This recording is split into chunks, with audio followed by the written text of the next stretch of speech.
Bom dia, irmãos, graça e paz. É um privilégio estar aqui junto com os irmãos mais um domingo. Eu sou a irmã Adriana, aqui do meu lado está a irmã Inês. E nós estamos muito felizes, né, irmã? Porque a gente pode estar aqui mais um dia. Antes da gente fazer a nossa oração, eu quero convidar todos que se sentem, estejam confortáveis, peguem as suas Bíblias, uma caneta para anotar. Hoje é um dia muito especial porque é mais um dia que o Senhor nos dá para a gente refletir sobre a palavra dele, né? Mas antes da gente entrar nos textos agora, vamos fazer uma oração. Então, convido a todos que curvem suas cabeças, fechem seus olhos. Senhor Deus e Pai, graça te damos, Senhor, porque o Senhor nos deste o privilégio, Senhor, da vida. Obrigada, meu Deus, por tudo que o Senhor tem feito por nós. Te agradeço, Senhor, pela vida de cada irmão que está aqui, ó Pai, mesmo que remotamente, Senhor, mas interessado em aprender e entender, Senhor, sobre a Tua Palavra, que é o nosso manual de vida, Deus. Abençoa essa aula, Senhor, que todo o conteúdo dela, Pai, seja do Seu agrado, conforme a Sua vontade. Fica conosco, Senhor, nos abençoando, cuidando de nós. É o que eu te peço no santo e precioso nome do Senhor Jesus. Amém. Bom, na aula anterior, nós pudemos estudar sobre o pecado, né? Todos pecaram. E o que a gente viu é que o pecado nos separou de Deus e com isso estamos condenados à morte. Então, só para retomar, né, essa questão do pecado da aula anterior, a irmã Inês vai ler Romanos 6:23. Pois o salário do pecado é a morte. E Romanos 3:23. Pois todos pecaram e estão destituídos da glória de Deus. Bom, irmãos, então nós vimos que mediante o pecado não há nada, né, que nos aproxime de Deus, muito pelo contrário, estamos separados. E hoje a nossa aula começa com uma pergunta: qual a solução para o homem pecador? Existe uma? Bom, você já ouviu falar do plano de Deus? Você sabe como ter acesso a ele? Para responder essas perguntas, nós temos que pensar em uma única e exclusiva solução. Nós temos que pensar em um único e exclusivo plano, o Senhor Jesus Cristo. Ele é a resposta para essas questões, né? E vamos pensar também que, através de Jesus Cristo, nós temos acesso a experimentar o amor de Deus e a experimentar o plano de Deus para a nossa vida. Em outras aulas, e se você não ouviu, eu convido você a ver, nós já falamos que Deus ama todas as suas criaturas. Mas o amor que podemos experimentar em Deus através de Jesus Cristo, irmãos, se você ainda não conhece, precisa conhecer. Vamos pensar agora no pecado. O pecado, ele precisa ser pago. Você sabia que o pecado, ele foi pago por um preço muito alto? E como que a gente pode entender esse preço do pecado? O que seria necessário para entender esse quesito? Quais as qualificações necessárias? Se nós fôssemos pensar no preço do pecado como uma bolsa de estudo, uma vaga de emprego, algo que é colocado para ser pago, mas existe uma qualificação para isso ser atingido, para isso ser cumprido. Qual seria o perfil ideal do candidato? Será que nós poderíamos pagar o preço do pecado? Será que teríamos essa condição? Bom, então vamos pensar em alguns quesitos, né? No que é ideal para se alcançar isso. Para pagar o preço do pecado, a gente precisa de alguém que entregue a sua vida e morra pelos pecadores. E mais, que essa pessoa, ela não tenha qualquer pecado, para que tenha autoridade sobre a morte e possa vencê-la. Bom, isso já nos desqualifica, porque como eu, pecadora, posso morrer por outro pecador. Como eu, pecadora, posso não ter pecado. E que o sacrifício pessoal conceda a vida a pecadores.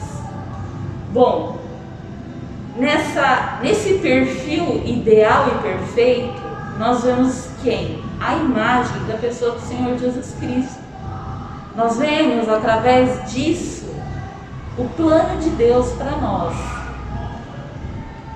Agora vamos ler em João 3, 16 e 17. Porque Deus amou o mundo de tal maneira que deu o seu Filho unigênito, para que todo aquele que nele crê não perca, mas tenha a vida eterna. Porque Deus enviou seu Filho ao mundo, não para que condenasse o mundo, mas para que o mundo fosse salvo por ele. Amém. Bom, então fica claro para nós, e esse versículo, ele contempla tudo isso que nós levantamos como um ideal do nosso candidato perfeito, o único, Senhor Jesus Cristo. E ele pagou esse alto preço, né? E ele entregou a sua vida para morrer por nós. E assim, através dele, nós podemos nos achegar ao Pai. Bom, mais uma perguntinha para a gente refletir. Você já fez alguma declaração a alguém? A um ente querido? Talvez um e-mail, né? Eu lembro que lá atrás, quando eu estava na escola, a gente fazia cartinhas para o papai, para a mamãe. E aí, você já se declarou para alguém? E como que a gente pode? Agora vamos pensar nessa declaração que muitas vezes a gente faz, né, para alguém, a gente deseja os mais sinceros votos de felicidade. Cristo, ele foi uma declaração de amor do nosso Pai, né? Então Deus manifesta o seu amor, ele declara o seu amor por nós quando ele vê seu Filho. E o seu Filho foi nos enviado como resgate. Resgate? Você já parou para pensar nisso? Que Jesus veio nos resgatar? Mas se a gente parar para pensar, tá, entendemos que somos pecadores, né? Mas resgatar não é uma palavra talvez um pouco forte demais? Porque a gente resgata alguém que está preso em uma situação terrível e que é preciso um valor para tirar aquela pessoa daquela situação terrível, irremediável, que muitas vezes vai levar a pessoa à morte. Será que nós estávamos nessa situação? Bom, vamos pensar em nós antes do Senhor Jesus na nossa vida, naquele local. Mas que local seria esse? Irmãos, nós já vimos que somos por natureza corrupta, somos maus. Em Salmo 51:5, lemos que: eis que em iniquidade fui formado, e em pecado me concebeu minha mãe. Estávamos presos na corrupção da nossa mente, do nosso próprio coração. A nossa prisão era a gente mesmo. E aqui nós lemos na palavra que fui formado em iniquidade desde o momento da minha concepção. Essa era a minha própria prisão. Desde a queda, nos tornamos corruptos, pecadores por natureza. O que mais podemos dizer dessa prisão que somos nós antes de Cristo? Mortos em ofensas e pecados, filhos da desobediência, filhos da ira, ofendendo ao Deus eterno, santo e infinito. Vamos ler Efésios 2, de 1 a 3. Vós verificou, estando vós morto em ofensa e pecado, em que no outro tempo andasse segundo o curso deste mundo, segundo o príncipe das potestades do ar, do que Espírito, que agora opera nos filhos da desobediência, entre os quais todos nós também atende a necessidade, não desejo da nossa carne, fazendo a vontade da carne e dos pensamentos. E eram por natureza filhos da ira, como os outros também. Amém. E vimos aqui em Efésios 2 quem éramos, né? Andávamos nos desejos da nossa própria carne, ofendendo ao nosso Deus, né? Essa natureza corrupta, né? Essa prisão, esse coração ruim, ele estava debaixo da ira de Deus. E como podemos confirmar isso na Bíblia? Em Romanos 1:18.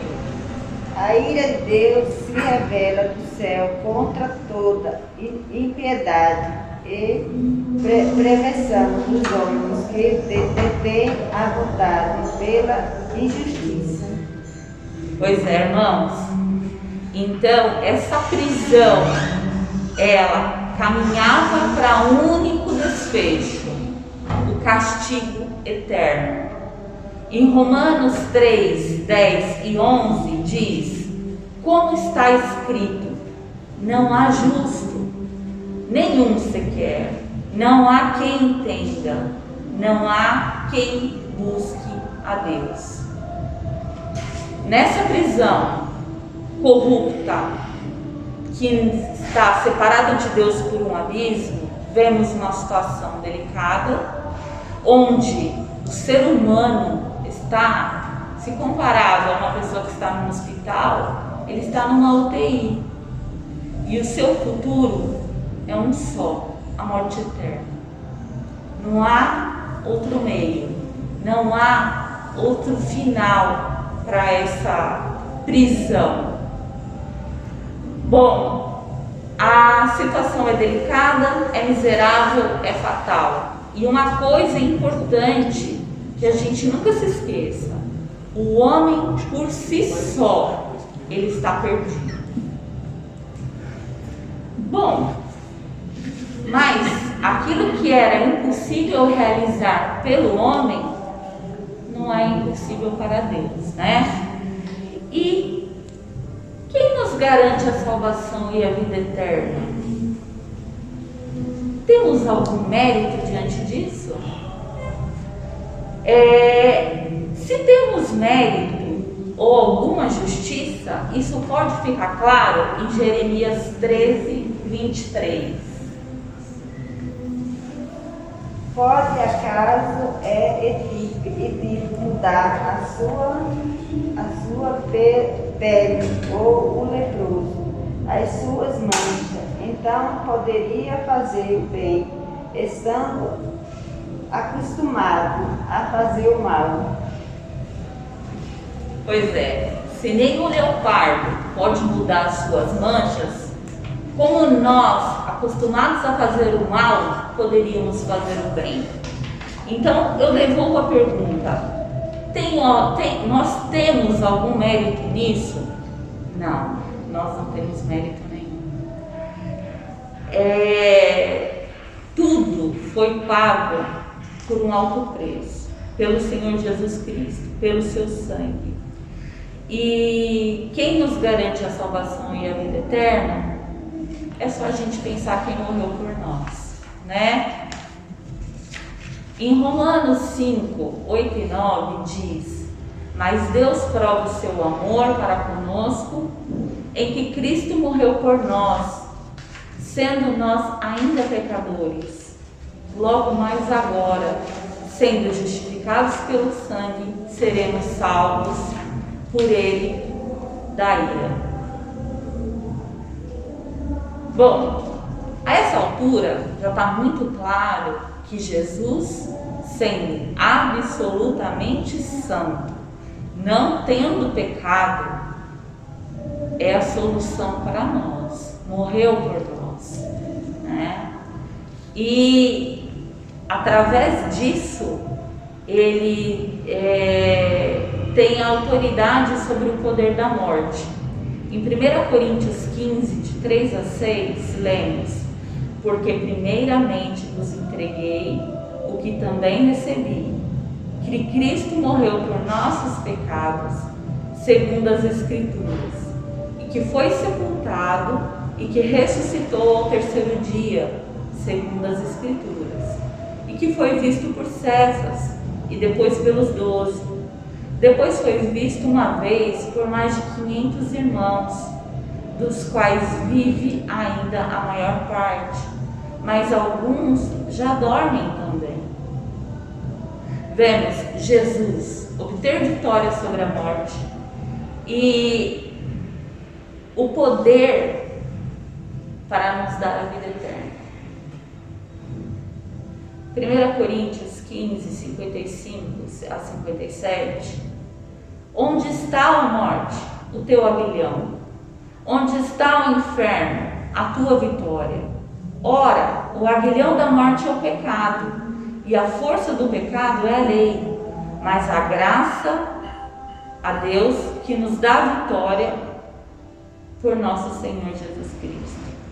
Então, por causa desse resgate, por essa obra, Jesus torna-se o único caminho de resgate para as nossas vidas.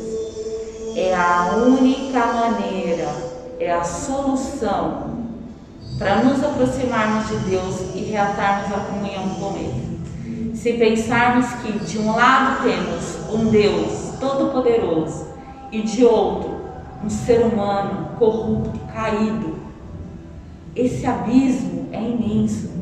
Se pudéssemos olhar esse abismo, ele não tem fim.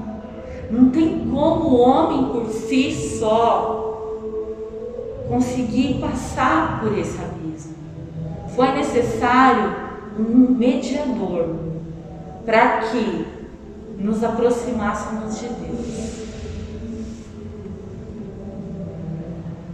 Em João 14,6, lemos: disse-lhe Jesus: eu sou o caminho e a verdade e a vida. Ninguém vem ao Pai senão por mim.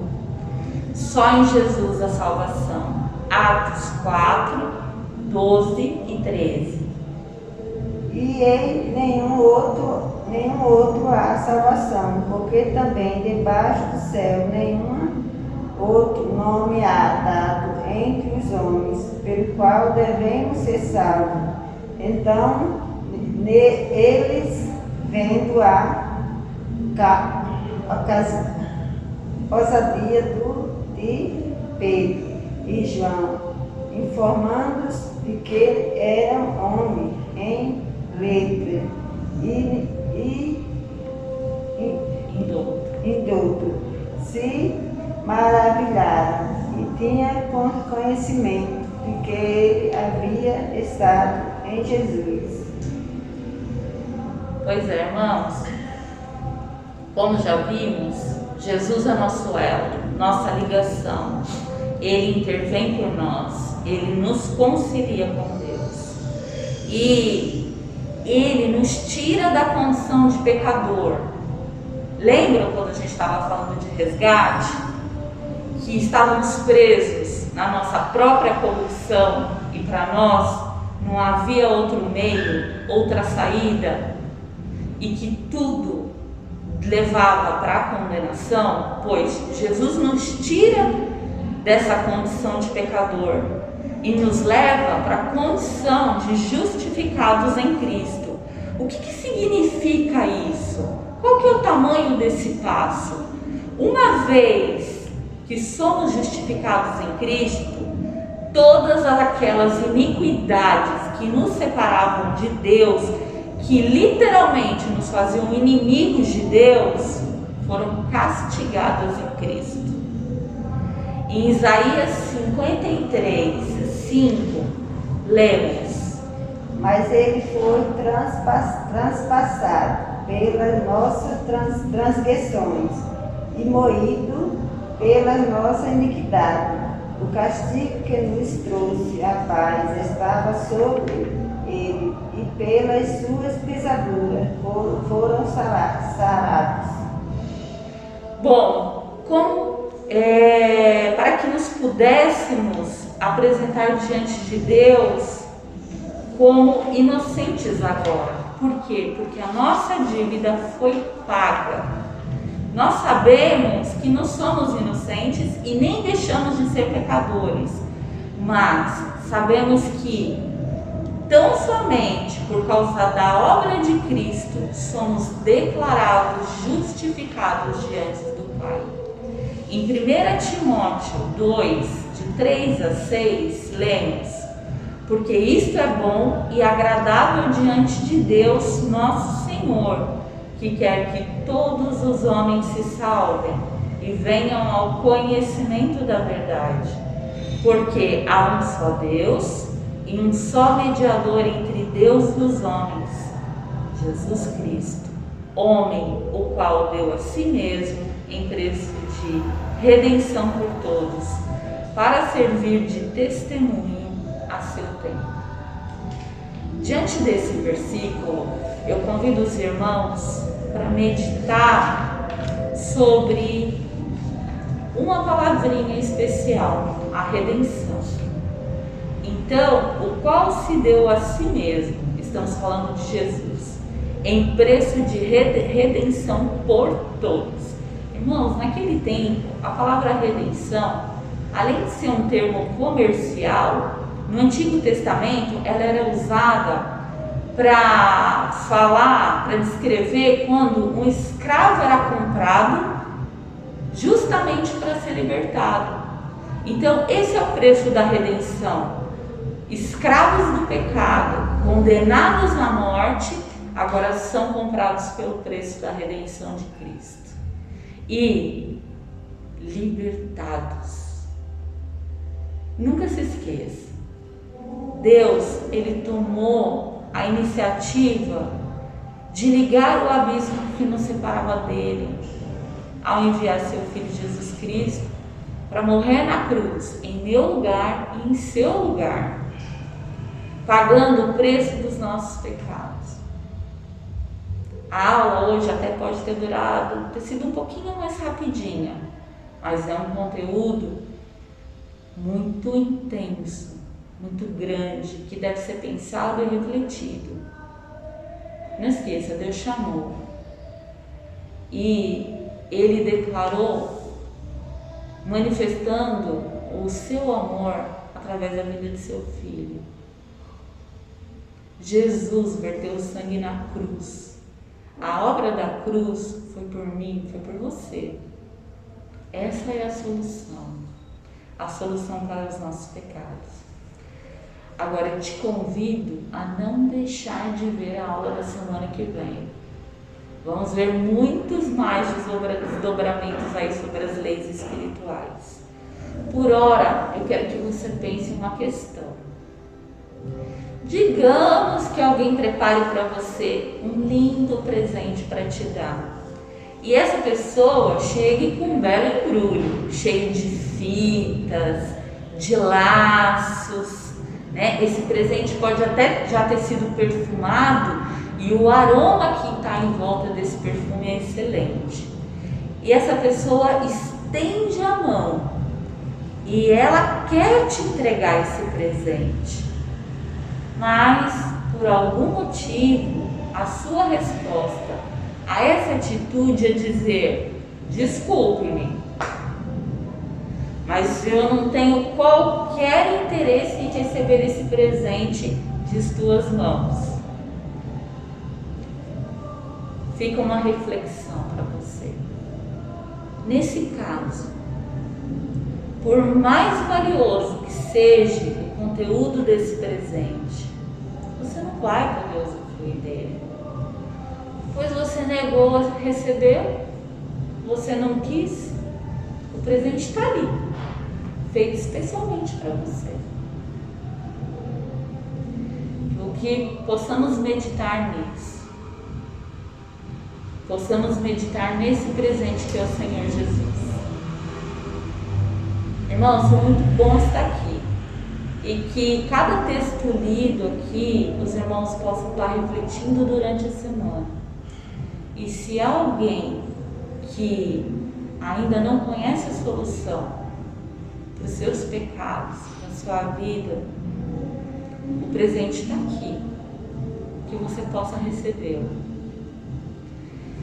Irmão, foi muito bom estar com a irmã. Agora vamos orar para encerrar.